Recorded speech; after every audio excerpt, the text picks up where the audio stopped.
right, Mr. DeMille, I'm ready for my close-up. Why don't you come up sometime, see me?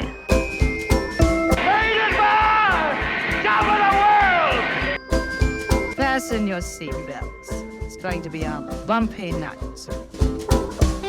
The stuff that dreams are made of.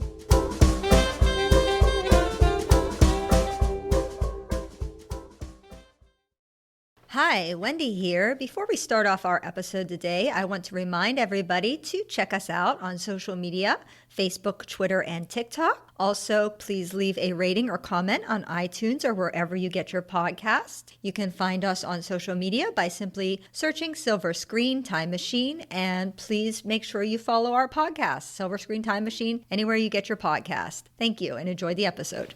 Hello, and welcome again to Silver Screen Time Machine, Wendy's Classic Film Review. Today we have a returning guest, Marty. Marty, hello, welcome. Hi, Wendy. It's great to be back. Marty, can you remind us a little bit about some of the projects you have going on? Well, I just finished a feature this past year called Pig Hill. Yep. Produced that. I'm working on two new projects, producing two new horror films coming up, because that tends to be my niche. Yes. Niche. So, yeah, just keeping busy and teaching at the University of Cincinnati in the digital media department there and staying out of trouble. And when is Pig Hill due to come out? Do you have a release date yet or no? No, not yet. We're still in post-production on that one. We're doing the final edit. You got a ballpark idea? Hopefully, we would love to see it release sometime in the fall of 2024. Okay, so we keep an eye out for that. Absolutely. Okay. But today we are here. We're going to get in our time machine and we are going back to 1967 and we are going to talk about Bonnie and Clyde. And this was your pick, Bonnie and Clyde. It was. After many, I shot down many of your other choices. You did. 30 or 40 of them. Yeah, I went through every film that was produced in 1967. Bonnie and Clyde is part of the New Hollywood. It's actually considered the beginning of New Hollywood. Yeah. And the last film that you and I talked about was The Graduate. It was also part of New Hollywood. So it's obviously a period that affected me as an audience member and as a filmmaker and as an actor. And it really did have an impact on me when, that whole New Hollywood movement, when it came about, I was sort of coming of age as an actor as well. So I like to stay with those movies. I know you like this time frame. Our last movie was in the 60s too. Maybe it wasn't 67. No, I mean the last movie, our last podcast we just did, it would have been Mario Bava, Blood and Black Lace. Yeah, that was pretty I think close. That might be 67 as well. So yeah, we're 2-1 in a row in the late 60s, but that's okay. That's okay. Two good movies. So let's start out here. Nominated for 10 Oscars. Quite a lot. That's quite a haul. Yep. Best Actor, Best Actress, Best Supporting Actor. Two nominations for Best Supporting Actor. Best Director, Best Picture, Best Writing, Story, or Screenplay, Best Costume Design, and then it actually won Oscars for Best Supporting Actress and Best Cinematography. A glaring missing one, in my opinion, is Best Editing. Yes. This film is wonderfully edited. I think the editing is really good in this film, and I wonder how they missed that one. I think the reason they missed it was the editing style in this film is very French New Wave, very much influenced by the French New Wave. And I think American audiences were just starting to adjust to that. Mm-hmm. And in 1967, the studio system was gone, or on its way out. The whole Hays rules were out. Yeah. And I think that the film was just so new that people judging just didn't know what to do with it. Yeah, it's a real shame because this is probably some of the best editing I've seen recently in any of the films. Yeah, and we'll talk about the editor, and she was influenced by an even greater editor, so we'll talk about that in a moment. But we'll start out by saying this film, in case anybody was not aware, is based on the true story of Clyde Barrow and Barney Parker. And most of the characters are based on real-life people, although the character of C.W. Moss was based more on a composite of several people. Our screenplay is by David Newman and Robert Benton. David Newman was nominated for one Academy Award, this film, obviously. He would meet Robert Benton when working for Esquire magazine. They worked there together. Their first collaborative screenplay was Bonnie and Clyde, which would make them instantly sought after in Hollywood, as you can imagine. He would go on to collaborate with Benton on other screenplays up till the 1980s. He is also known for the Superman films of the 1980s, Superman 1, 2, and 3. Can't hold 3 against him. Oh, no, why? I've never seen any of them, so... For some reason, we get into the third sequel, and it's always problematic. I mean, it's like except Star going Wars. to the well too often or something. I do so. Robert Benton was a 7-time Oscar nominee, and he did win Oscars for Best Screenplay for Places in the Heart, Best Screenplay for Kramer and Kramer, and Best Director for Kramer and Kramer. He got the idea for Bonnie and Clyde from his father, who apparently actually attended their funerals. He was at Bonnie and Clyde's funerals. He would begin directing in the late 1970s. They said he suffered from dyslexia, which was not a diagnosed condition when he was young, and he was considered slow. This 3-time Academy Award winner writer. Yeah. And he is still alive at age 91. That's so amazing. Good for you, Robert Benton. Yeah, you go, Robert. Our director is Arthur Penn. I didn't know much about him. Hadn't heard much about Arthur Penn. He was nominated for 3 Oscars. He was born in Philadelphia to Russian Jewish immigrant parents. They had immigrated from what would be modern-day Lithuania.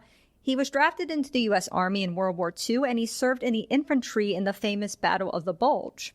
He said seeing Orson Welles' Citizen Kane was one of the inspirations to go into directing films. What a good choice.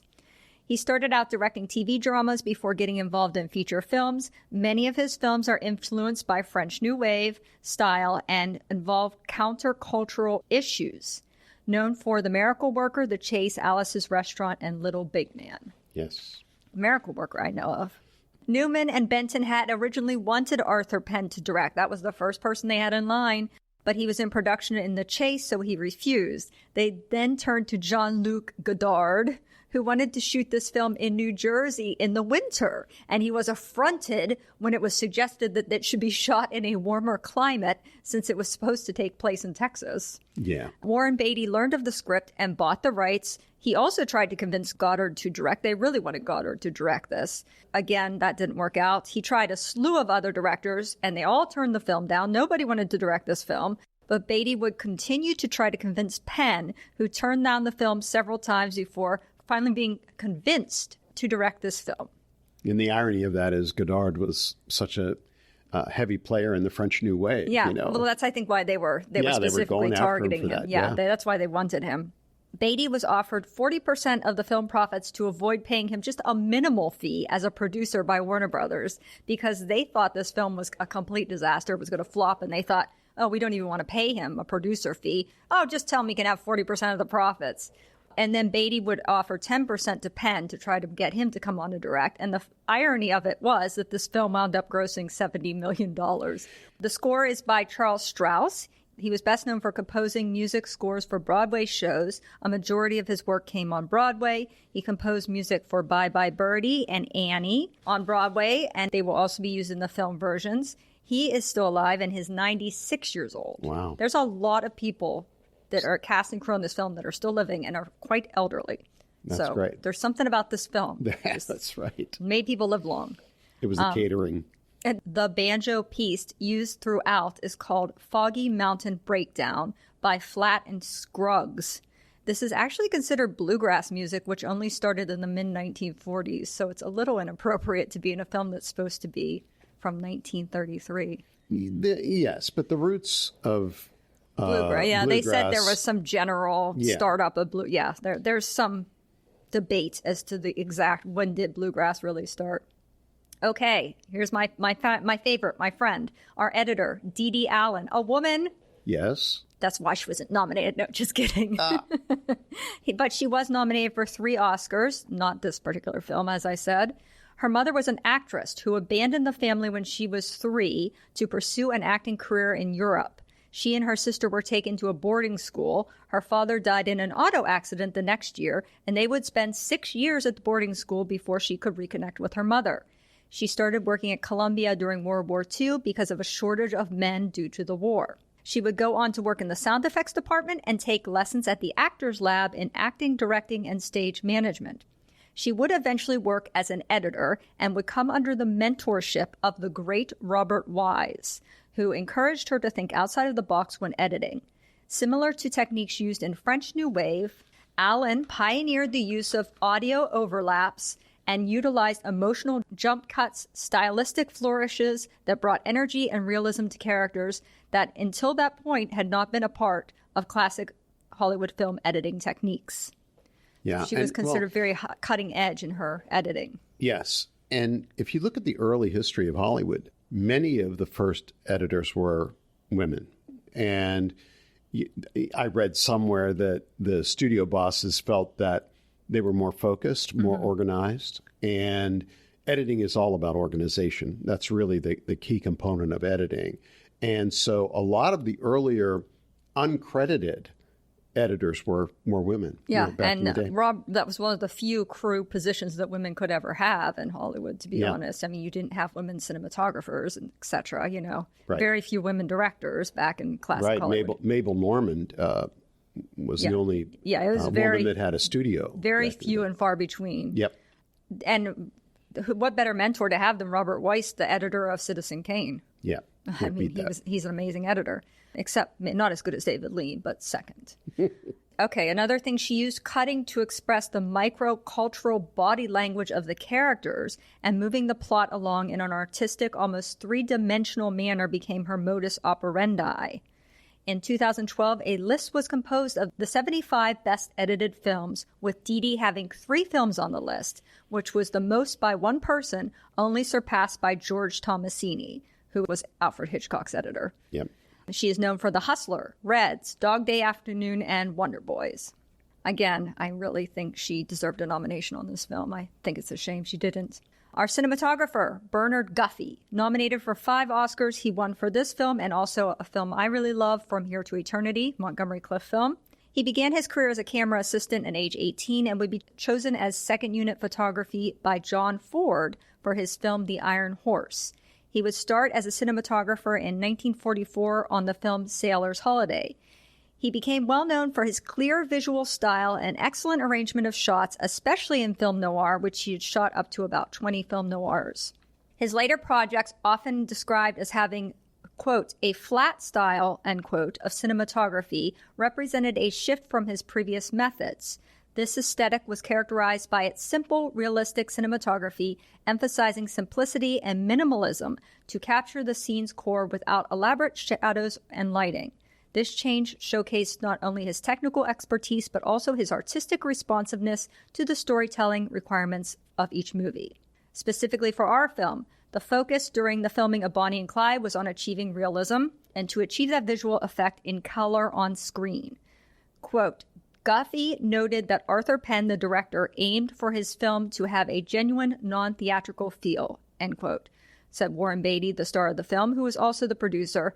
That was his perspective as well. They aimed to capture the stark realism on film. Nothing was supposed to be attractive. All aspects of the situation could be described as severe, and that was consistent throughout the entire scenario, which is, again, very in line with the French New Wave. Yes, exactly. A couple trivia things. Originally, Warren Beatty was only planning to be a producer on this film, and he had planned for Shirley MacLaine to play Bonnie Parker. Many other actresses tested to play Bonnie, including Jane Fonda, who apparently really wanted the role before it went to Faye Dunaway. We can assume and imagine why, once he decided to be Clyde Barrow, he wouldn't have Shirley MacLaine his as sister. Bonnie, Yes, since that is his sister. Exactly. It'd be a little awkward to be acting with a romantic interest of your sister. The poem read by Faye Dunaway were actual poems written by the real Bonnie Parker and found amongst photographs in their abandoned hideout in Joplin, Missouri. The real Blanche Barrow was shown the script by Warren Beatty and agreed to its accuracy. However, the script went through several rewrites, and she was appalled to see the final result, claiming the film made her look like, quote, a screaming horse's ass, end quote. She would wind up suing Warner Brothers. Speaking of suing Warner Brothers, the movie portrays Texas Ranger Frank Hamer as a bungler who was humiliated by Bonnie, Clyde, and Buck being forced to pose for pictures before set adrift in a rowboat. In reality, Hamer, an already legendary Texas Ranger, came out of semi-retirement at the request of the Texas governor following the notorious Eastman prison raid in 1934. He was tasked with hunting down and killing Bonnie and Clyde. He had never met the pair until the fateful ambush. His family were very upset by the portrayal and successfully sued Warner Brothers for an undisclosed sum. Bonnie's family reunion scene was shot through a window screen to give it a hazy, nostalgic effect. It was very interesting the way they did that. Yeah. We'll talk about that as we get into the plot. The family gathering scene was filmed in Red Oak, Texas. Several local residents were watching the film being shot when filmmakers noticed Mabel Cavett, who is a local school teacher, among the people gathered, and they chose her then and there to play Bonnie Parker's mother. Odd that they were already shooting the scene and hadn't had somebody lined up. I thought about that too. What kind of casting is that? I thought, wow. Well, we'll just start shooting the scene. We'll just find somebody. We'll just grab a local off the street. Although that does happen. I mean... she was pretty good. Yeah, well... And you know what? There's a weird resemblance to Faye Dunaway, I thought, too. And I think if you watch the movie, a lot of the roles seem to be cast by local people just standing around. Yeah. I mean, you could see where a lot of the roles were not trained professional actors. And I think that's, in a way, part of the realism Arthur Penn was going for. Yeah, it goes hand in hand with the realism. Yep. A screening for Jack Warner went very badly for Warren Beatty and Arthur Penn. Warner got up 3 times to go to the bathroom during the screening. He initially dumped the film into drive-in and second-run theaters and apparently went to his grave still hating the film. In fact, he refused to give the film a general release despite it being successful at the Montreal International Film Festival and in limited theaters that it was shown in. Warren Beatty had to threaten to sue Warner Brothers to get a general release, and it went on then to be a huge box office hit. This is one of the first films to use something called squibs. They are explosive devices filled with fake blood that will detonate in the actor's clothing to simulate wounds of being shot. Yes. Have you used squibs in your horror films? Sure. Sounds scary. Explosives. We, of course, used various things. You use a condom, basically. You fill it with stage blood. Yeah. And you tape it to an old spoon. We used to go to Goodwill and Salvation Army and buy old spoons and cut off the spoon part of it. Yeah. And you would tape that to the actor's body, and you put a charge in the condom and tie it off. And it's a very small charge. And you always perforate the shirt where you're going to, or the whatever clothing where the squib is going to be. And you run it to 2 leads like it's TNT. Jeez. And basically on cue, you press the button and it explodes through the shirt and it looks great. So yes, Bonnie and Clyde sort of pioneered that whole squib technology. Well, and this is not the first, but this is one of the first movies that showed the sort of actual people actually being shot. Yes. Most of the times before they'd show maybe the gun going off and then they'd show the person on the ground, but they didn't actually show people being directly shot at. Exactly. With blood flying out of there. I mean, prior to that, you had Psycho that you see the knife coming down in the shower sequence. You don't see her getting stabbed. And then you cut to chocolate syrup going down the drain, basically. That was it. And Night of the Living Dead, another film that you've highlighted, was the first film, and I'm sure someone has an argument for this, but considered the first film where on-screen violence was actually shown, when Kyra Shorn, who plays the daughter, stabs her mom with a gardening trowel. So, yeah, this didn't happen in 1967. Probably one of the reasons Warner didn't like it was the violence and the sexuality. Well, yeah. Also, I guess we have to give credence to the spaghetti westerns. They were doing that kind of violence probably even before 67, to be honest. I think you didn't really see the level of, you didn't see 500 bullets going into somebody in spaghetti westerns. But it's pretty graphic. His films are pretty graphic. It definitely is. Yeah. I can't think of the fellow's name right now. The guy that did the Fistful of Dollars trilogy. Clint Eastwood? No, I'm talking the director. Oh. Sergio Leone. Sergio, yeah. Okay, anyhow, let's get into the film. Yes. All right. We can start off right away with the credits. I'll start off by saying something about French New Wave in case people are unaware of what that means. They say that French New Wave way of filmmaking often presented a documentary style, as we said. The films exhibit direct sounds on film stock that require less light. Filming techniques include fragmented, discontinuous editing and long takes. It also says a lot of times the handheld cameras, but I don't think that's really much the case in this particular film. It didn't look like there's a lot of handheld. It was minimal, but there was handheld. There was a lot minimal. of, I feel like, crane shots, cameras on trolleys. I don't think there was a lot of, but anyway, it has other aspects. So they start with the credits. They have all these quick snapshots. And then I'm wondering, are these real snaps? Are these snapshots of the real Bonnie and Clyde, or are they snapshots of the actors pretending to be Bonnie and Clyde and doctored up to look old and dingy? It's hard to tell because it's such a quick snapshot. Quick. It is hard to know. I'd have to watch it again specifically for that. I watched it and tried to pause it, and I still wasn't sure. So anyhow, I think the snapshots are very cool. And then they have the names, the actors' names, the credits, and they start out a certain color and then they fade into this blood red, which I thought was interesting as well. Symbolic of blood, I said. And then they have these small bios of Bonnie and Clyde. Now, those pictures, I believe, are the actual actors, because that looks very much like Warren Beatty in the final picture when they have the little bios. And then you get to the first scene. It starts out with Bonnie's red lips. Again, the red I associate with blood. I think there's a symbolism why you started out right on her red lips. And she's looking at her reflection. She's naked in this particular scene. Right off the bat, you get a naked girl. So something good there for men to begin with, although you don't see much. But another thing I thought was interesting about this scene is that she flings herself down on this bed, and there's these bed rails, and the way she holds her head, it literally looks like jail bars. Jail. Yes. Yeah, I think it's foreshadowing without a doubt. And she also has this expression of restlessness, bored, that you just get that impression from her right off the bat. It's a good job by Faye Dunaway. Yeah. And she's hitting the bars like she's in prison. That you get the sense of her being imprisoned in a way. And also, I think it symbolizes that she feels caged. She feels that she's trapped in the life she's in. Right. And she happens to look out the window and see this guy trying to steal her mother's car. Exactly. It cuts to Clyde outside at the car, and then there's a bunch of cutting between Bonnie and Clyde having this conversation. She's at the window, he's down at the car. They do a lot of these things where they go from a longer shot to a close-up, to a longer shot to a close-up, and back and forth, back and forth. Like I said, the editing in this film is quite impressive. And she's catching him, and he's just smiling like, ha. He's not even, he's not worried about it at all that she's caught him. She's in the window naked, so he's kind of like, got this sort of expression. But before we get into more, we should talk about them. Let's talk about Warren Beatty first. Right. Clyde Barrow. Warren Beatty nominated for 14 Oscars.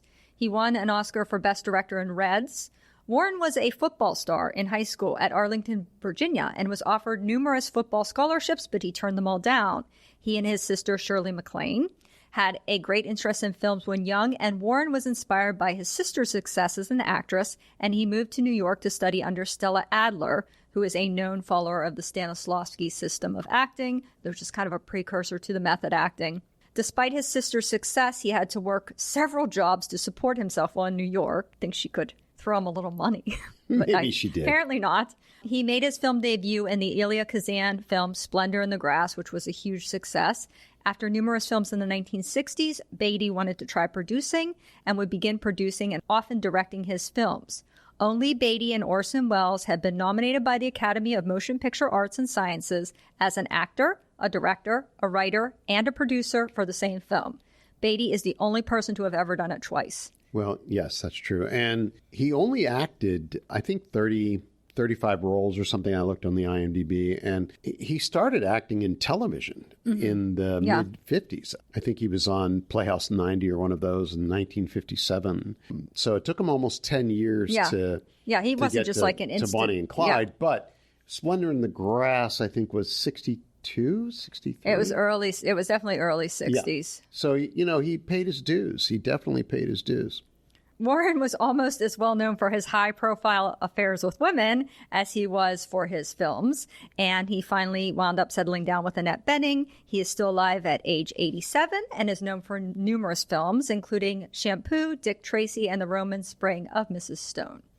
Faye Dunaway, Bonnie Parker. She was nominated for 3 Oscars. She won an Oscar for the Film Network. Faye started out in beauty pageants as a teen and would become interested in acting in college. She would get her start on Broadway in a play called A Man for All Seasons.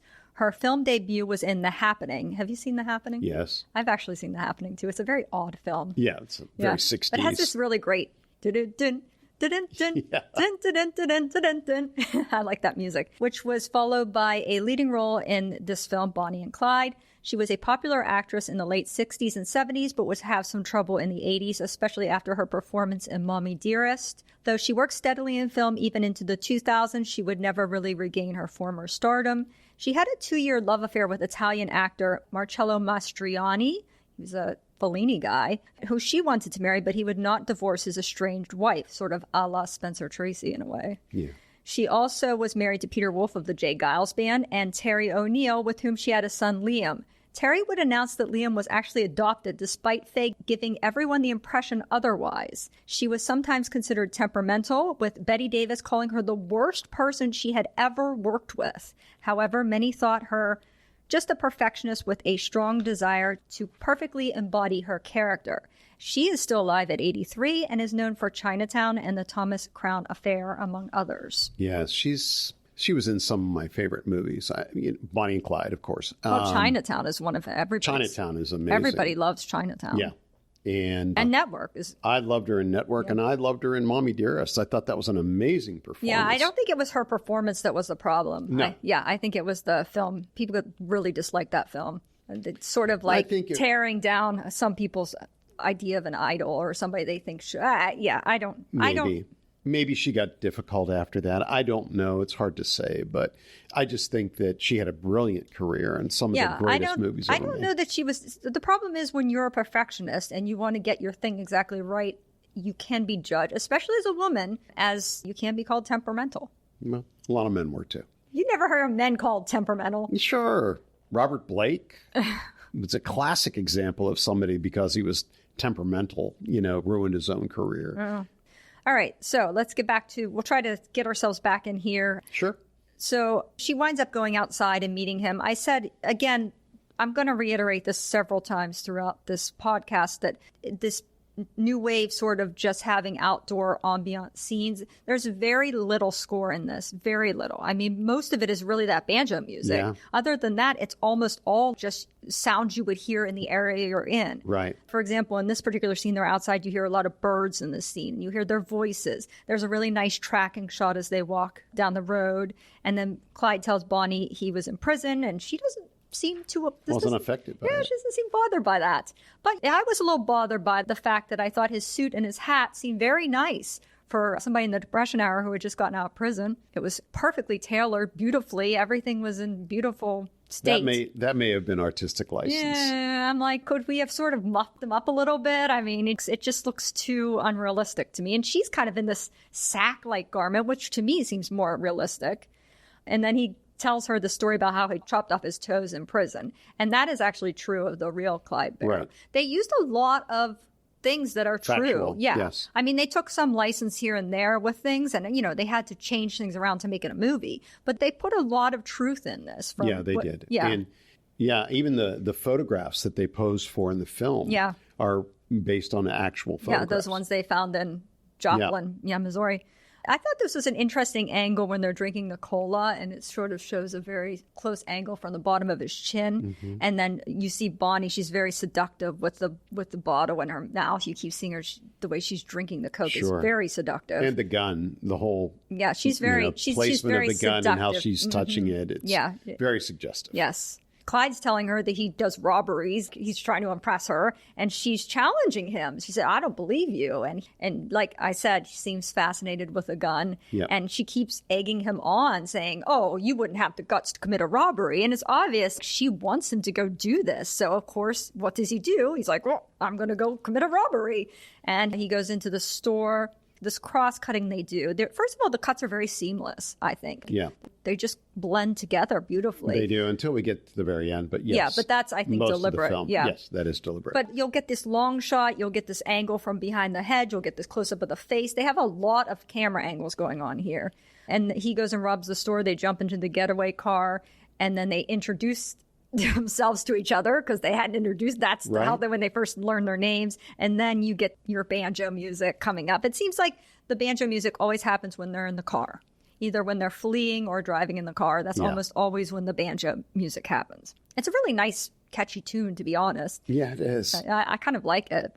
And then Bonnie's trying to make out with Clyde, and he winds up stopping her. He says he's not much of a lover boy, but he also says very succinctly he does not like boys. Right. I think that was the point they put in specifically, because the real Clyde was rumored to be bisexual, which was also debated, that people didn't think that was true that knew him.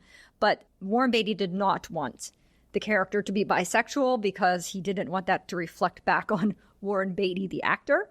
And so they've changed it for Clyde to be impotent instead. So there had to be some reason why the sexual tension wasn't working between them. So instead he's impotent, and she's obviously upset that he's not giving her what she wants. Right. And she tries to run off, but he starts talking to her. He convinces her that she's better than a waitress than a small town. She's the best damn girl in Texas. I mean, that's a great ringing endorsement. That is, absolutely. And he says he wants her to come with him, so she just goes with him. And then the next thing, they're in a restaurant. Everywhere throughout this film, there's no point in saying it every time, but there's tons of cross-cutting. It's just constant cross-cutting. Yep. There's a lot of close-ups in the restaurant of Bonnie and Clyde when they're talking, just very close-ups of their face.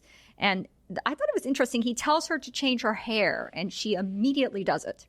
And it's like, what is that a sign of him he's in control? That's what we're trying to... I think it symbolizes that ultimately she wants to please him and wants to please this person or any person, and she'll do what it takes. Okay, and while we're talking about her hair, I'm very sorry, but I'm going to have to go on a small rant. Her hair, what is that? That is not a 1930s style. That is a late 1960s bouffant bob style. Why do you have such an unrealistic hairstyle in this film where everything else is so specifically done to be according to 1933? I think they were just trying to make her as attractive as possible. I think that was part of it. And as you've already noted, in wardrobe and a few other things that weren't 100% true, I think they took some liberty with her hair and things like that. It just irritates me. I don't think many people would catch that, but it irritated me so severely the entire film. But then when you get to see Blanche, her hair is very appropriate for 1933. She has that sort of finger wave curl. And everybody else in the whole movie, except her. Yeah, except Faye Dunaway. It makes her stand out. Yeah. I'm sure it does, but it ruins the realism of the film, at least just for me. Okay, so then they're going to go get in their car, and Clyde's like, no, we'll get in this car. And she's like, no, that's not the car we came in. He's like, who cares? Let's just get this one. So they go in, again, the fleeing banjo music when they're in the car, and then it cuts to black. And then they're in this house, this random house. This is another thing about this film, which is very French New Wave-like, is that you're just getting to new scenes without really knowing how you're getting from scene to scene. Not a lot of establishing shots. It's like jump cuts. Right. Yeah, it's like a jump cut method. So you're going forward in time. You don't know how long it is. You're now in this new scene. Right. So they're in the house, and Bonnie wakes up. There's a sign saying this house is closed due to foreclosure. And the bank owns the house, and he's showing off his shooting. He's trying to teach Bonnie to shoot. There's a cool, deep focus shot with the tire right in the foreground and them in the back trying to shoot the tire. I thought was really nice. A man comes around the corner. He's a poor farmer. You can tell all the people that are poor because they're all wearing overalls. Right. Every one of them. Right. And I think this is a case where they used just local people to play roles, because I don't think the farmer and his sharecropper buddy are trained actors. I think they're just there. Yeah, but it's very strange how literally every person that's supposed to be a poor person is wearing overalls, and all the other people are wearing suits or something else. Yes, it's just true. Like, so this man, he says, this used to be my house. The bank foreclosed on it. And there's a shot to the wife and the kids in the car. And Clyde shoots the sign. And then he offers the farmer to shoot the sign. And this is, I think, the first example of Clyde identifying with poor people, or feeling like he's there for the poor people. The whole Robin Hood thing. Yep. Absolutely. Yeah. And because that's the next thing he says is, we rob banks. And meanwhile, he hadn't robbed a bank before. Now all of a sudden he's like, well, we rob banks, because I guess he figured that's what we're going to do now, is we're going to go help the poor people by robbing banks. And then it cuts to them in the car. They're talking about robbing the bank. And again, these jump cuts, because suddenly they're in totally different clothes. She has a beret. Where did they come from? We don't know. But anyway, they're in new clothes. And they said actually the beret was as soon as that film came out, all these women had to go out and buy berets. Buy berets. Yeah, it's like the beret market went through the roof. Right. If I only had stock and berets in 1967. Yeah, well, yeah, that would be great. Warren Beatty should have done it. And so then they're I think this scene is quite funny because he tries to go onto the bank and rob the bank. Well, first of all, he's just sitting in the car and she's like, well, what are you waiting for? She is very much egging him to do these things. And so he goes into the bank to hold up the bank and he's like, this is a stick up, hold him up. And the teller's just looking at him totally unconcerned. He's like, yeah, what's up, dude? Yeah. And he's like, what's going on? Give me the money. And the guy's like, well, we don't have no money. The bank's gone under. And then Clyde starts looking around. And this is when there is a little bit, maybe the handheld camera, because there's a little bit of jerky camera when he looks around the bank. And this scene is important, too, because it establishes that this is taking place during the Great Depression and that there wasn't a lot of money out there. Yeah. And another funny thing, I think, is that he forces the clerk to go out and tell Bonnie that there's no money in the bank so she doesn't think that he's lying. Him, right. And he wimped out or something. And she just starts laughing hysterically. And then the next thing they're trying to do is go to a general. They're hungry. They don't have any money. Nobody has money, of course. This is a depression, like you said. They're holding up a general store to get food. And he's asking the clerk for peach pies. And then as he's doing that, this man comes from behind and just tries to hit him with this big cleaver. With a cleaver, and they wind up fighting, and Clyde hits him twice in the head with a gun, and Bonnie and Clyde flee. And he's very confused. He doesn't understand, why does the man want to hurt him? Why is the man trying to hit him? He doesn't have anything against that man. They just want food. So he's like bewildered by the fact that the man attacked him. Yeah, it's that always never resonated with me, because you have to know you're robbing someplace. Right. People are going to try to stop you. Does he associate what he's doing as something wrong? Yes. Yeah. Interesting. I'm just doing what I have to do to get by. We're not trying to do anything against these people. We just need this food. Right. Yeah, it's interesting. This is business, not personal. Right. Right. Unless it's the police or the banks. Yeah, then they are. Well, and a theme all through this movie and the whole sort of new Hollywood is this rebelling against authority and rebelling against the establishment, you know, and that's why the police are the bad guys in this movie in a way, if you look at it that way. So, yeah, I mean, that's the whole, we're rebelling against the establishment. Right. Why would you hate us? He considers himself one of the poor people. He counts himself as their number, or almost their representative, like you said, Robin Hood. So there's another fade to black. They're in a gas station having car trouble. There's a kid there. He fixes the car, and Bonnie all of a sudden is very interested because he knows all the stuff about cars, and she thinks he might be useful. And they says, hey, we're car thieves and we're bank robbers and this and that. And Clyde says, well, we can use you. Are you a good driver? And then he tells them his name is C.W. Moss. And they say, hey, we rob banks. Do you want to come rob banks with us? And he's like, the way this actor is acting so strangely to me in this particular scene, but I guess he has a motivation for why he's behaving. I guess he's supposed to be a little off, this particular character. Yeah. Because he says, we rob banks, and he starts hitting things. It's very weird. But anyhow, she says, oh, you can join us. And he goes into the gas station, takes all the money out of the register, throws it in the car, and they pull up the what is that called? The rumble seat? Rumble seat. Rumble seat. And take him, and he goes with them. So we'll talk about C.W. Moss. Michael J. Pollard. He was nominated for 1 Oscar, this film. He was born in New Jersey. He would move to New York to join the Actors Studio and pursue acting. That's why I thought this is some method acting stuff he's doing here. He started out on television, becoming friends with Warren Beatty on early television show called The Many Loves of Dobie Gillis. Right. And he would also go on to work with him on a Broadway play called A Loss of Roses. Warren called Michael one of his oldest friends. His role in this film was his breakout film role, although he had appearances on famous sci-fi television shows such as Star Trek and Lost in Space prior to this film. Unfortunately, in the late 1960s, he began to become involved with drugs and was an alcoholic. When called out by director Michael Winner on the set of Hannibal Brooks for his drug addiction, Pollard replied, quote, this is a good quote, quote, if you had to share a hotel room with Oliver Reed, you'd take drugs too, end quote. I just thought that was a great quote. His biggest starring role besides Bonnie and Clyde came in another gangster film called Dirty Little Billy in 1972. By 1980s, he was able to kick the drug and alcohol habit, but unfortunately only found small character roles in his remaining films. He is also known for Scrooged and Tango and Cash. What do you think of him in this film? I thought he was great. I mean, I thought he fit the role just fine. You like his kind of quirky. odd. Yeah, a little off, a little quirky. I think he was enamored of Bonnie and Clyde, and he was the fanboy. Yeah. If you can imagine somebody in today's world just following after an actor or a rock musician. Yeah, he seems a little I think he was a fanboy. Oh, yeah. He seems a little methody to me, but... Well, I think that generation of actors had come up through theater. They had studied with people like Stella Adler, Actor Studio, that were very methody, studios.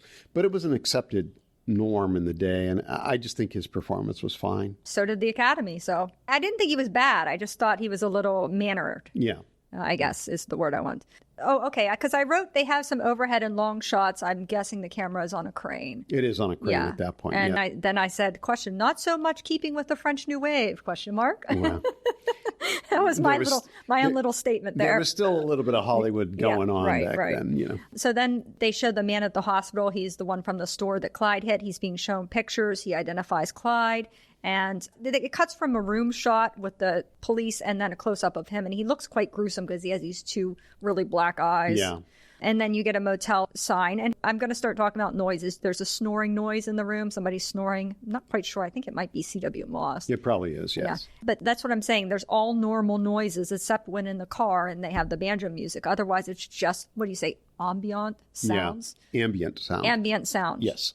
So then the next thing, they're in the city street, and then you hear the sounds of kids running around. You hear the sounds of automobiles. You hear a lot of the sounds of automobiles as well. And they go into the bank, and they rob the bank. But CW moves the car into a parking spot. He parallel parks in this really tight spot. And he's very proud of himself for doing it. Yeah, he was very happy about it. He sort of swung it around in a he did a very nice job parking. Yeah. But they're in the bank and they come running out and they can't find the car. And finally, when they do find the car, he can't get out of the parking space because he's just like, forward, back, keeps hitting the car in front of him, hitting the car behind him. And this is what you hear. You hear the noise. You hear the alarm, bank alarm. You hear the noise of him hitting the car, them screaming. So it's all very chaotic. I think that's what brings all these noises make a very chaotic feel. Plus with the very quick cross-cutting.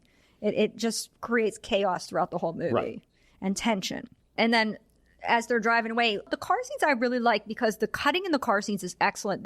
It really conveys claustrophobic chaos. Yes. When they're having something horrible happening when they're in the car. It gets very chaotic the way they do this sort of quick cutting of everybody's face. And this guy jumps on the car and Clyde shoots him. On the running board. Clyde shoots him in the face. Clyde ends up shooting him. And this is, And then it cuts to the movie theater, and I just wanted to let you know, in case you didn't know, the movie they're playing is Gold Diggers of 1933. Clyde is chastising CW during the movie because he's angry with him. Again, they keep showing different angles, the backs of the heads, so you can see the film, close-ups to the front of the heads, the shots of the three of them, just a close-up of, it's just so much cross-cutting. Right, and I think part of that moment, too, is Clyde is upset that he had to shoot somebody. Yes, he's very upset. Which is... I think that might be a little bit of artistic license, trying to romanticize Clyde a little bit more, making more of the anti-hero, the more of the everyman kind of a thing. He didn't want to because I'm not shoot sure someone. in real life Clyde Barrow would have cared that He much. didn't have the moral fiber to be upset about shooting somebody. Exactly. Yeah, definitely. He knows there's no going back now. He shot somebody. It's changed the whole game. But Bonnie, meanwhile, while they're having this very dramatic moment, Bonnie keeps shushing them because she's trying to watch the movie. Right. Yeah, she just wants to watch the movie. Even back in the hotel, she's singing the Gold Diggers song, "We're in the money," And then this is when Clyde says to her, "Look, nobody knows your name. We'll get you out of this. Get you out of this. I've killed somebody. Now we're in big trouble. It's a totally different game. They only know me. You can get away. Go back home." And she says no, she won't. And then they try to have sex again, but Clyde, again, can't do it. And Bonnie's frustrated. Clyde's upset. And finally he says, I told you. I've just no. And she just finally shrugs like, doesn't matter. But it matters. Okay, here's my favorite guy that comes in now. So the next thing is there's a car that drives up. This guy jumps out, starts embracing and play fighting with Clyde. There's a woman that stays in the car. She sort of looks like she's waiting to be noticed. We find out that it's Clyde's brother's Buck. Buck then introduces his wife, Blanche. Clyde shakes her hand, but she seems she's very snooty-like, school teacher-ish would be she's supposed to be a preacher's daughter. In real life, I don't think her father was a proper preacher. I think her father was some sort of a person that would say religious things here and there, but I don't think he was a proper preacher from what I read. So anyhow, she's very snooty. And then Clyde introduces Bonnie, and that's a much different dynamic when Bonnie talks to the men than when Blanche talks to the men. But then when Bonnie and Blanche are introduced to each other, neither one of them seems overly enamored with the other. They both seem like disgusted by the other. And then CW comes out in his underwear. He's just running around in his underwear. Blanche gets really disgusted by that. And it was so great because CW says Myrna Loy is his favorite actress. And I was like, oh, he loves Myrna Loy. I thought that was a cute little, toss out of the Myrna Loy name. And then they start taking the pictures. They get the camera out, they start taking the pictures, and Blanche starts throwing a fit because she doesn't want her picture taken. You already gets a sense of her. She's just like this annoying, whiny character off the bat. Yeah, the original Karen. Yeah, you right off the bat don't like this character. She's unsympathetic and nobody likes her.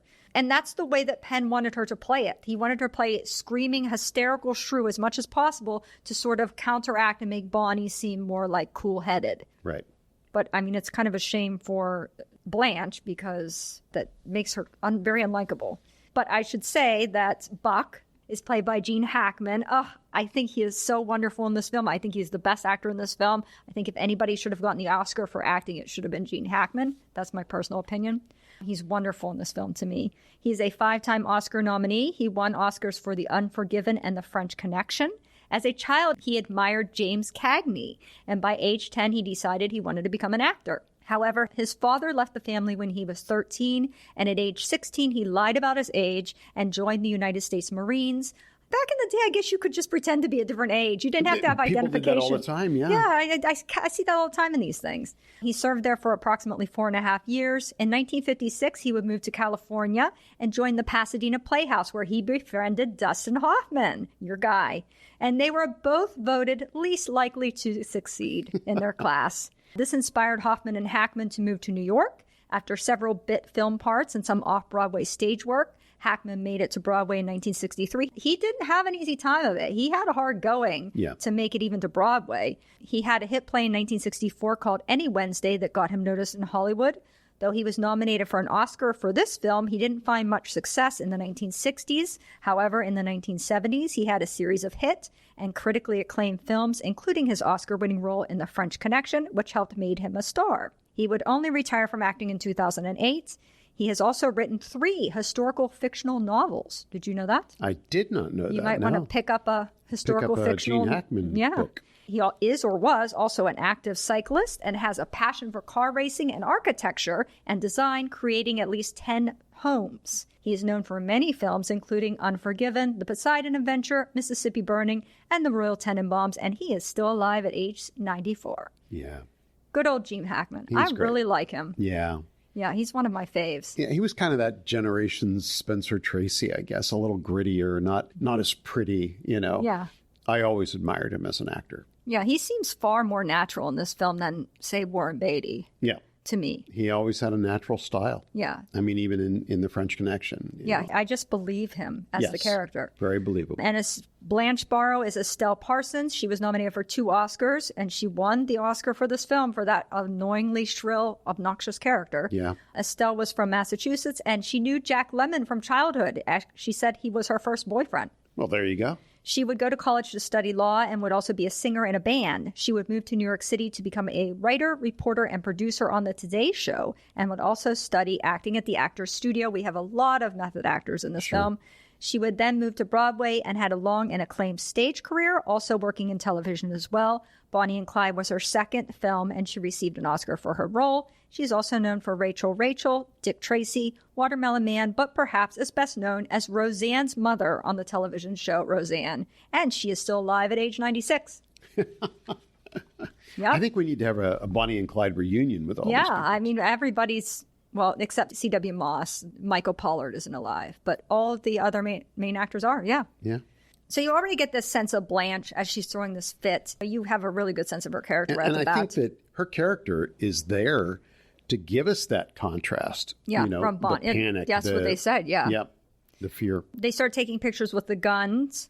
Buck keeps forcing Blanche to do things she doesn't want. I noticed that as well. She doesn't want to take a picture, but he forces her to do it. And I think that's a theme, again, Yeah. Throughout this film, he forces her to do all these things. There's a picture of Bonnie with a cigar in her mouth, which is important because there was an actual picture of the real Bonnie with a cigar in her mouth, and it was a big deal at the time. Buck calls Bonnie a peach, asks if she's as good as she looks. And then Clyde has to put on this big show in front of his brother, like, oh, yeah, she's better. And we all know that he doesn't know it at all. But then Buck tries to justify Clyde killing him. And he's saying, oh, you had to, right? He was coming at you. He's trying to justify it for Clyde. Sure. And he tells Clyde, hey, well, I won't tell Blanche about that. And then Clyde asks, was it true that Blanche convinced Buck to go back to prison after he escaped? And Buck says yes. And then Clyde says, well, I won't tell Bonnie about that. Okay. So you see the difference between the women. Yeah. And I think that is a true story about Buck. I think in the real Buck was escaped from prison, and the real Blanche convinced him to go back. Right. And turn himself in. And then all of a sudden there's this weird awkwardness between Buck and Clyde, and they're just kind of like, okay, what do we do? And Clyde says, well, let's go to Missouri. And Buck says, I don't want any trouble. And he says, oh, no. And then he starts talking about the toe story again, saying he cut off his toes to get out of work detail. And then, funnily enough, the next week he winds up getting paroled, which is also a true story about the real Clyde Barrow. Right. He did cut off his toes, and then the next week he did get paroled. Yes. Yeah. In the car, Buck loves this joke. Buck tells this joke about this cow. Oh, he loves this joke. He tells this joke more than once. And there's a close-up of Clyde and Buck in the car, and then you can see the car between them behind. And also, it looks like there's a stuffed animal of a cat hanging in the back window. And I was like, what is that? I was confused by that. But talking a moment about the driving sequences, I tried to count how many cars were wrecked in this movie. And they were classic, beautiful classic cars. And I'm looking at this going, man, in 1967, where did they find all these cars?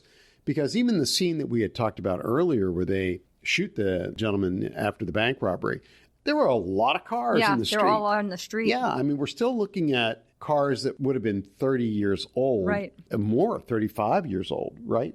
In 1967 when they shot this movie. And I just keep wondering, where did they get all those wonderful cars from, Yeah, I wonder if some of the ones that weren't actually driven were actually manufactured.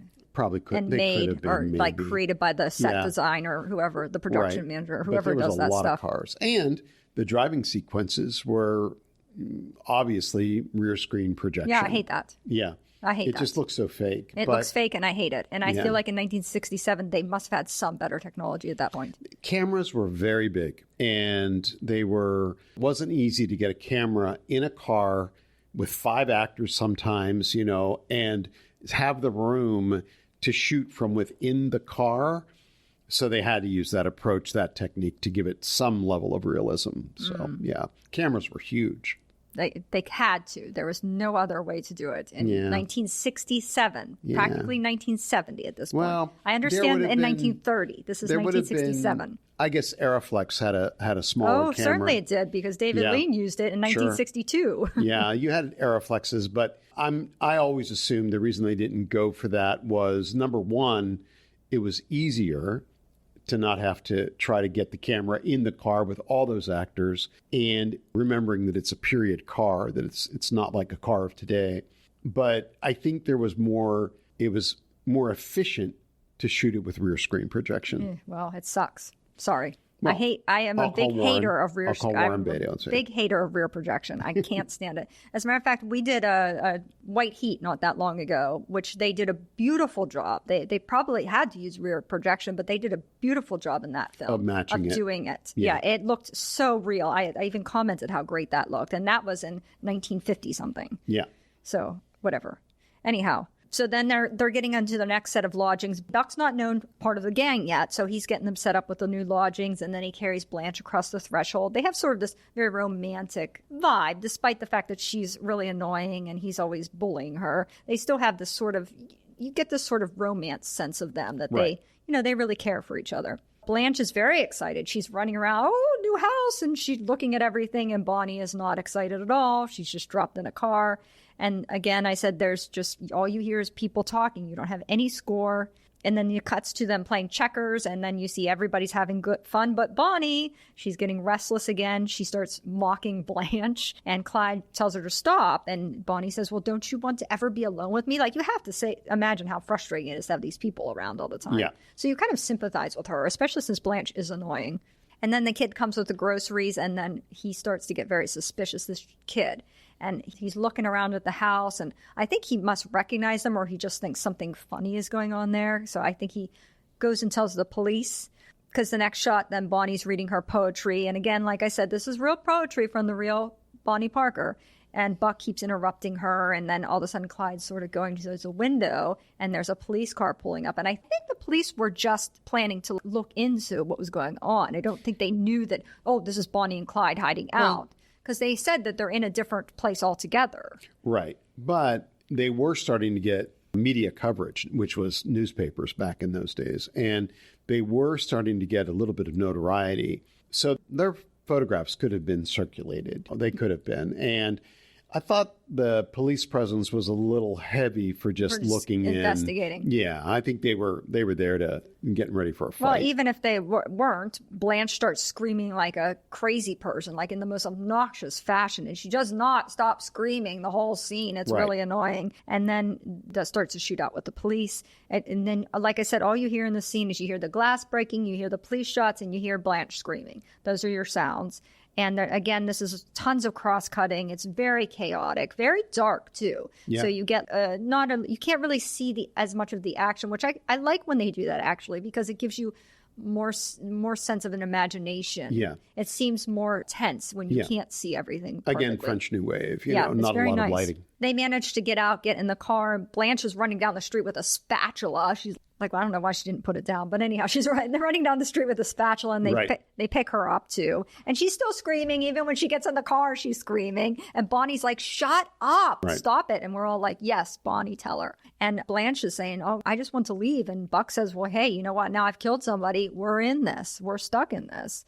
And then she starts screaming again, and Bonnie tells her to shut up, and then Clyde tells Bonnie to shut up, and then they get out of the car and they have this fight and argument saying, hey, I don't want to be around these people. Get rid of them. And Clyde's like, no, they're family. And this is a thing Clyde sticks to the whole thing. These people are family. They're with us. Right. And him and Bonnie start having this major fight. So he starts saying all these, who you think you're so great? Who are you? You're just a waitress from Texas. And then she starts saying about, oh, and your idea of lovemaking is to not do it at all. And then as soon as she says that, she really hits a sore spot with him. He gets really upset, and then she feels sorry and she apologizes. And everything's okay again for the time being. But again, the chaotic scenes in the car, the cross-cutting and the sort of moving around, everybody being all jumbled up, it really does a good job of creating a chaotic feeling. The next thing they're doing, there's another fade to black. They travel in a car. They grab a newspaper from the mailbox. And then I wrote obvious rear projection here. And then Buck's reading the newspaper, and they're making all these ridiculous claims about the gang. Oh, they robbed banks from San Francisco to New York City. And one day they were here, and one day they were completely on the other side of the... Right. They even call them the fast-moving borrows. Like they can travel magically from one end of the country immediately to the other.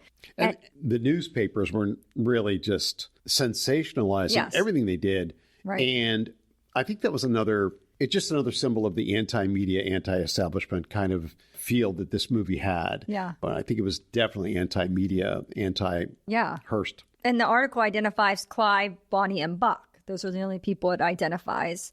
And then they pull over the woods for a break, and then they pull the car around the corner, and all of a sudden there's another car that pulls up, and this man gets out with a gun, and you're like, what's going on here? And he's creeping up to the car. He looks like he's an official of some sort. And then all of a sudden Clyde comes out from behind and shoots the gun out of his hand, and they find out he's this Texas Ranger, Frank Hamer, the poor defamed Frank Hamer. Yep. He says, we're in Missouri here. What are you doing here, Texas Ranger?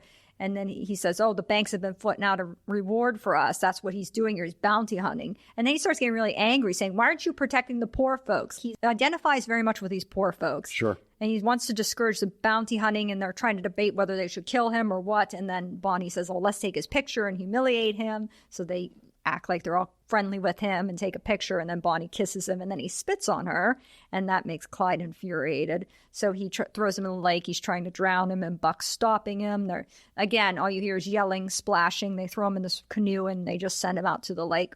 And then the next is another bank robbery. And now when they're having the bank robbery, they're just basically telling people, hey, we're the Barrow Gang. This is Bonnie and Clyde, just to let you know. And it's becoming, like you said, a sensationalized thing because, well, first of all, they're robbing the bank and there's this poor farmer. You can tell by his overalls. Yep. And he says, is that your money or the bank's money? Clyde says this to him. And he says, that's my money. He says, you keep it.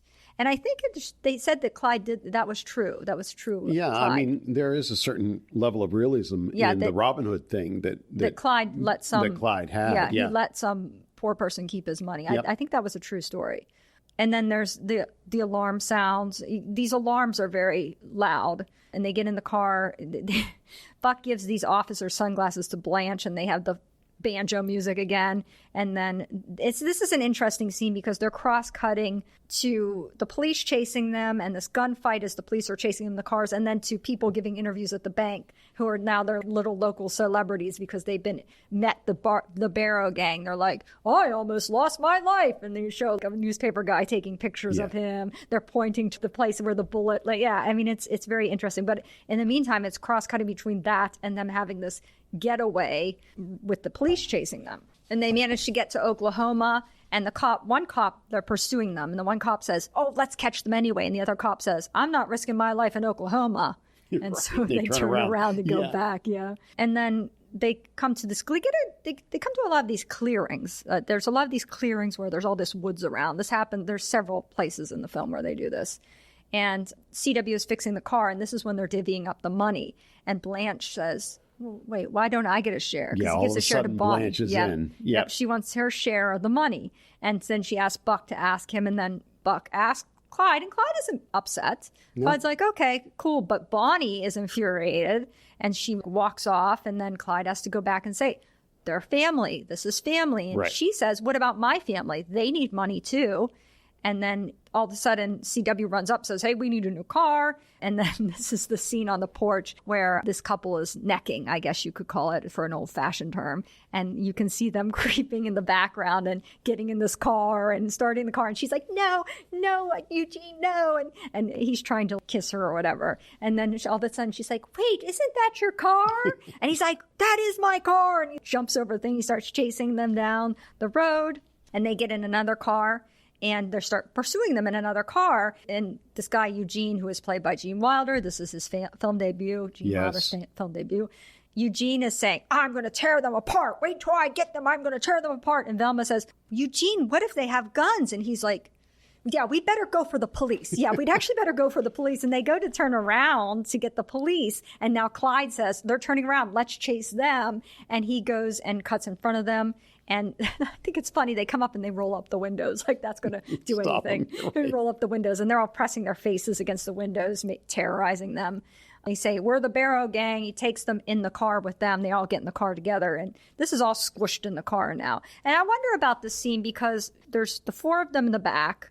And then there's the three of them in the front. And you get a lot of shots of the front of the people in the back and the back of the people in the front. And I almost wonder if it was shot separately. I don't know. Because it looked like it could have been. It could have been. It looked like it could have been. They'd have a place on the stage or whatever where they had a back seat of a car. Because it was very dark. You don't really see the outside of the car. Right. So you just see them sitting there. It's almost like the camera's shooting them. And then it cuts back to them shooting the people in the front. Right. But there's only a couple shots of them all from the front where you see all of them at one time. There's a lot of cuts back and forth of just back and forth. Yeah, and they could have had a car that came apart. Yeah, I wondered that. Yeah, they came apart. It did really look like that. Yeah, front but half, I back don't know. half. That was a question I had.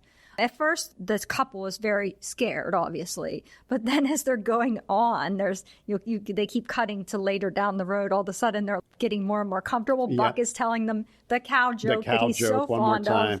They're eating hamburgers. Yeah. I love the scene where Bonnie says, how old are you? And Velma says, 33. And all of a sudden, Eugene looks astonished. And she looks like, oh, no. Obviously, she was pretending to be much younger. Yes. Yeah. And then all of a sudden, it's darker. And they're all eating. This is when they're eating the hamburger. hamburgers. They're very friendly, and they're saying, oh, you should join up with us. And they're like, yeah, just imagine what the folks back home would say. And then Bonnie's like, well, what do you do? And Eugene says, oh, I'm an undertaker. And Bonnie's like, get them out of there. Yeah. And all of a sudden, out. They're kicked out on the street in the middle of a dirt road out of nowhere. And then I really like this next scene because it's this big shot of a cornfield, a big, I don't know, panoramic. A vista. I don't know if it's, whatever you call it, of a cornfield. I think it's really beautiful. Like you said, it must be a crane shot. And you hear Clyde and Blanche just yelling, Bonnie, Bonnie. And Clyde's running through the underbrush. He's running alongside the car. And then you can see Bonnie walking through this big cornfield. And Clyde sees her and runs after her. And that's a really cool shot because you have this big cornfield and you can sort of see the small figure of Warren Beatty running through the cornfield, which I really, really like that so much. One of the few very wide and long shots in the movie. I really, really like that particular shot. And he winds up catching her, and she says she wants to see her mom. And he tells her, don't leave like that ever without telling me. He's very distraught and anguished. And Bonnie says she wants to see her mom. And he says, okay, if you want to see her, we will.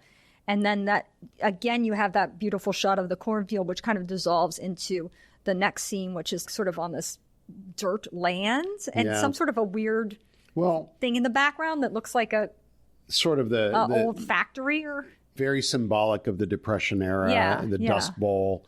I think it was that part of the Dust Bowl that they were showing there. Yeah, I didn't know what that thing was supposed to be in the background, like an old oil rig or something. I don't know.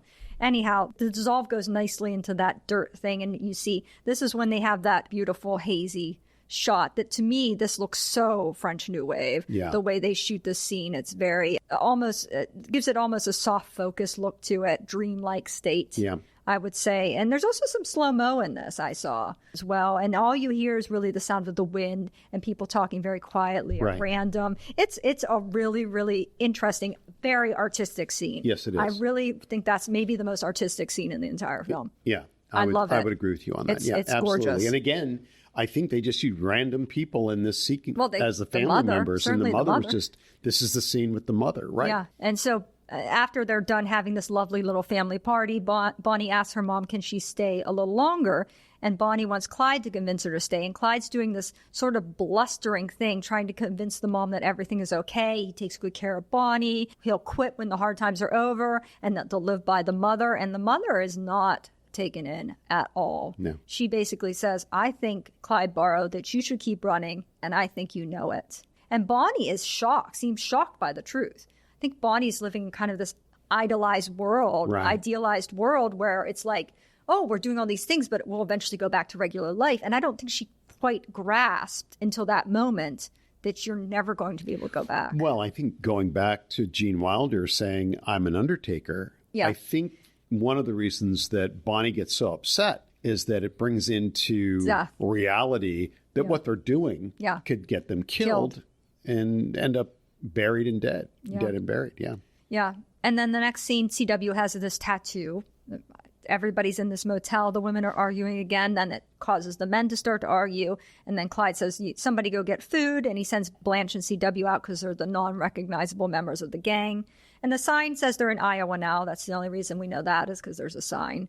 And then Bonnie starts to admit she's depressed. She has no family. And Clyde says, well, I'm your family, which was very sweet. And then it cuts to Blanche and CW in the car. This is an interesting scene with Blanche and CW. He tells her he thinks she should go home to her family.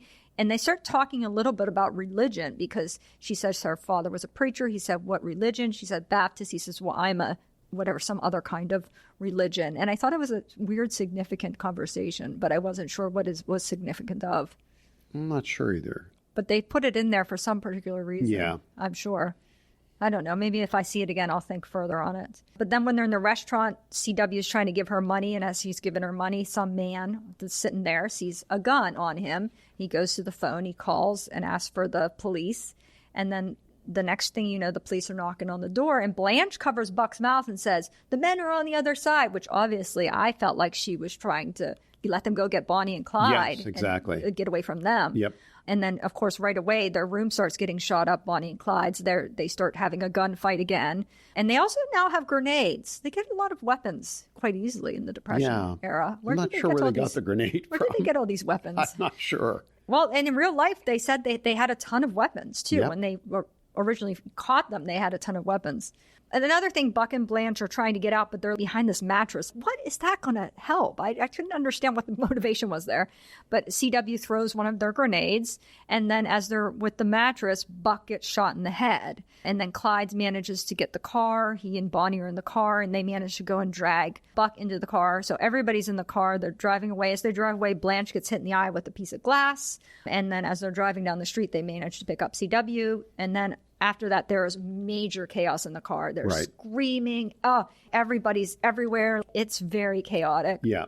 And you can see now the stress of it all is starting to fray on them, starting to fray their nerves. And you're starting to see the beginning of the end, basically. Here. Yeah. Yeah. But CW winds up and he goes and gets another car. Blanche is screaming. Buck's in all sorts of pain, obviously. And Clyde is driving very determinedly. This just look on his face. I don't really know how to interpret if he's just really focusing or he's trying to figure out the next move. That's what he's doing. So they find another one of these clearings that they stop at, and they get Buck out of the car, and CW says he ain't got a chance, half his head is blown off, which is true with the real Buck. That is what happened to him. They said his brain was actually protruding out of his scalp. Blanche starts praying, and then she starts screaming about her eyes, saying she's blind. And Bonnie runs over and gives her the sunglasses. She's actually kind of comforting her at this point. And Blanche says, we got to get him to the hospital. And Bonnie says, no, we can't move him. And Buck's at this point somewhat delirious. And then you hear this is a very poignant part to me. Buck starts saying these things that show that he's delirious, and then it gets very quiet. You just hear the crickets chirping. It's very dark in the scene. You only have the headlights from the car. And then all you have is everybody's quiet, and you just see these close-ups of everybody's faces. I just think that's a really cool way that they end the scene there. And I think that may be going back to the religious conversation.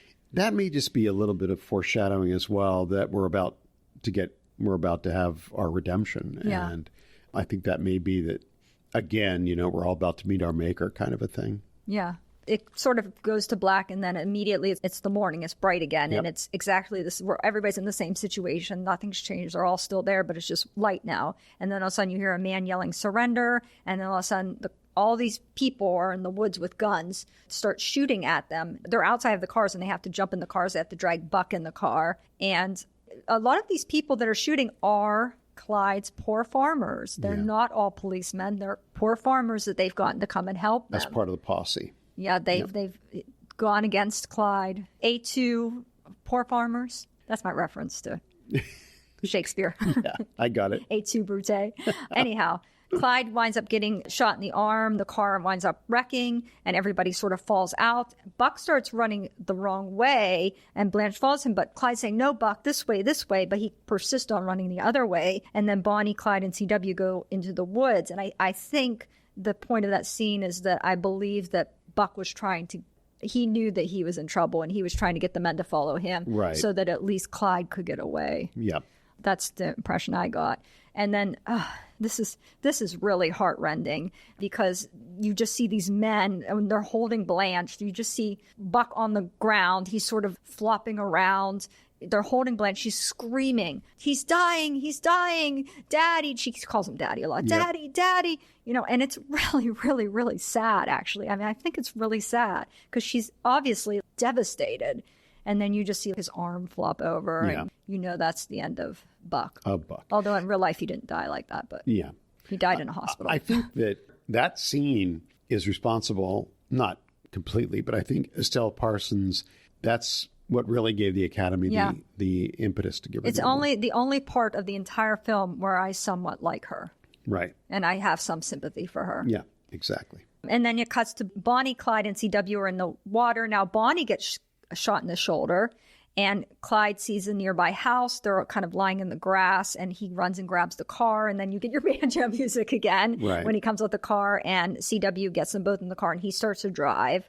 And then this is another really interesting scene where CW comes to a camp of people, that maybe homeless people, it seems like, and he asks them for some water. I like the way this scene looks. I like the look of this particular scene. People are willing to give him water. They come to the car. They want to see Bonnie. They know it's Bonnie and Clyde. They're looking at them. They're just respectfully looking at them. They're not just staring at them like they're animals in a zoo or something. Yeah. they're kind of in awe of them. Again, it's fandom. You know, I think it's fans. But they're all crowded around, like, very quiet. The scene is very quiet, just like, look, is that Bonnie? Is that really Bonnie? And it's just really interestingly done. I like that scene a lot. And you hear the sound of the wind and then the lake, the water on the lake, and that's all you really hear. And then they give them more stuff, that they give them whatever they can. They give them a pot of something. They give him a coat or something. Yeah, pot of it's food. really nice Right. scene. And then CW pulls up at this house. He's calling for his dad. This man comes out. He's happy to see CW, but he sees this tattoo right away. And CW says, hey, I've got Bonnie and Clyde. And I said, I don't like the father. I hate the father. But this father starts fussing. Even when they're carrying Bonnie and Clyde into the thing, he's like, oh, yes, let's help them. And he's carrying them, and he starts fussing about this tattoo. And I wrote, father is tricky. But then you cut to Frank Hamer. He's in the prison. He's there to question Blanche. It cuts very quick here from scene to scene. It cuts back to the newspaper. CW is reading that Clyde fled, leaving his brother, which makes Clyde really angry. They're both a little recovered now. They both have their arms in slings, but they are able to get around. Right. He's screaming, and CW wants to know, why is he always referred to as the unidentified subject? And Clyde says, well, it's better if they don't know your name. And then the father smiles, and I said, I don't like the smile. He says, Clyde's looking out for him, keeping him out of it. And then I wrote, father acts very differently in front of Bonnie and Clyde. Totally different when alone with CW, turns into a violent guy. And he talks about Bonnie and Clyde behind their back. And I wrote again, really don't like him. Well, I think you can see He's by awful. seeing the father, Oh, I hate the father. why CW wanted to get away. Yes, and I go hate the somewhere father with else. a passion. Right.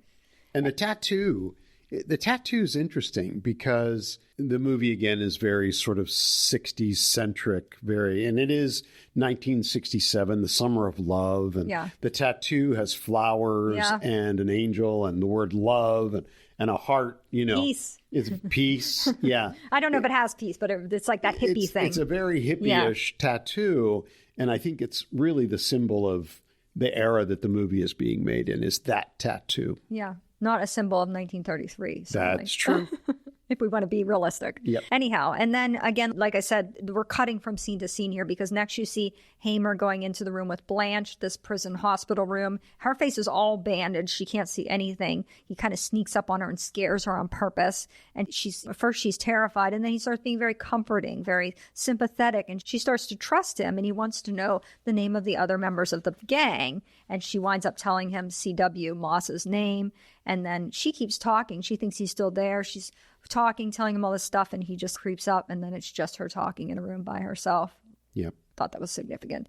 And then it cuts to this rain, this downpour. You see this car outside, and inside is Bonnie and Clyde, and Bonnie's reading another poem. This poem is called The Story of Bonnie and Clyde, again, written by the real Bonnie Parker. And he wants to send this poem to the newspaper because it tells their story. And then there's this montage as she's reading the poem of Frank with the poem cut out of the newspaper in this darkened room, very ominous. And then Bonnie out in the sun on the lawn having a picnic with Clyde, reading the newspaper. And Clyde tells Bonnie she made him somebody, and then they are very happy. You have just the sound of the wind, and that's all we can talk about. Oh, we can't give away the ending. No. Although everybody knows. You know we can't give away the ending. We never gave away the ending on Silver Screen Time Machine. Well, I mean, it's I know. not hard to find the ending. Historically, people might know the ending, but we can't give away the ending. Okay, of the we're film. not going but to. That is, we get pretty darn close to the ending of the film. We do. So, And I will say this about the ending, that the editing of it is just brilliant at that point. Yeah. The editing is brilliant throughout. Right. I think the editing is the best thing about this film. Nothing against the cinematography, because I do think the cinematography is very brilliant, but I think the editing is the best thing in this film. Oh, it's pretty amazing. Yeah. Yeah. And there's acting moments in the end that we can't even talk about. Just there's that one look from Faye Dunaway. You know. Yeah, I know what you mean. You know that I look. know exactly what you mean. If you watch this movie, look for that. Yeah, yep. Yeah. The cross-cut look between the Just two. wonderful. Yep. I know Really, exactly really what you mean. But does Warren Beatty always talk like that with his teeth like this? Because No. it really annoys me in this film. I think it was a character choice. He's trying to I'm a gangster. I'm going to keep my teeth together and just talk through because he also has this kind of gruff voice as well. I think it was a character It was choice. driving me nuts. I was like, please, pull your it. teeth apart. Yeah. Your teeth don't have to be stuck together all the time. Yeah, I think it was just a character choice. Yeah, I haven't seen that- enough Warren Beatty to know if that's just something he always does or... No. And it's, I think, just to show the tension, that his cool demeanor was very surface, that underneath it, there was a lot of tension. Yeah. I think we should say that they eventually do consummate their relationship. Oh, yes, that isn't. I did want to mention that, even though we can't go into that part of the film. But yes, they do eventually have sex. So, and it works out really nicely for them. Yeah. So that was at least one good thing that happened before the end. Yeah, exactly. Yeah. So we got to give them credit where credit's due. Yes, true. Good job, Clyde. But again, like I said, the editing to me is the best thing in this film. The best acting in this film to me is done by Gene Hackman. Yeah. I think he's really great as Buck. I don't think other acting is bad. I think most of it is good, but I just think Gene Hackman stands out to me. Gene Hackman is the most natural. Yeah. But I think you can't take away Faye Dunaway's work. I mean, just the emotional transitions that she goes through, her subtext, just watch her eyes when you watch this movie. And there's just so much going on in the mind of Bonnie Parker, you know. Yeah. No, she does do a great job. Fantastic. Yeah. I'm a little bit not as in love with Warren Beatty's performance, but it's not bad. It's just not up to par with some of the other great performances. I agree. In this film. I would agree with that. And I think that it's interesting because the non-actors that we've talked about, I think, add to the texture of the film. They really do. It gives them more realism. Yeah, without a doubt. Sort of like Italian neorealism when you didn't use actors. You just used random people, and that made the film so much more realistic. Yep. So what is your rating? I would give Bonnie and Clyde a 4. I think it's not a perfect film. No. But I really think the importance of it, the historical value of it, the cinematography, the editing, the acting, I just think it's a wonderful, wonderful film. And so I'm going to give it 4. You know what? I'm also going to give it a 4. And I didn't want to because I do kind of dislike that new wave style. It kind of bores me after a while. I'm not a big fan of French new wave. But the cinematography, the editing really take this film above and beyond. So the things I have to dock it for, that's raised up for the cinematography and the editing, and the pretty good job of being pretty historically accurate to the story. I mean, not completely, but they got a lot of it right there. And again, the performance of Gene Hackman, the performance of Estelle Parsons, even though I hate her character. If I hate her character, she's doing a great job. She did a job. Yeah. Right. Yeah, and Faye Dunaway. It's well acted. It's beautifully edited. It's beautiful cinematography.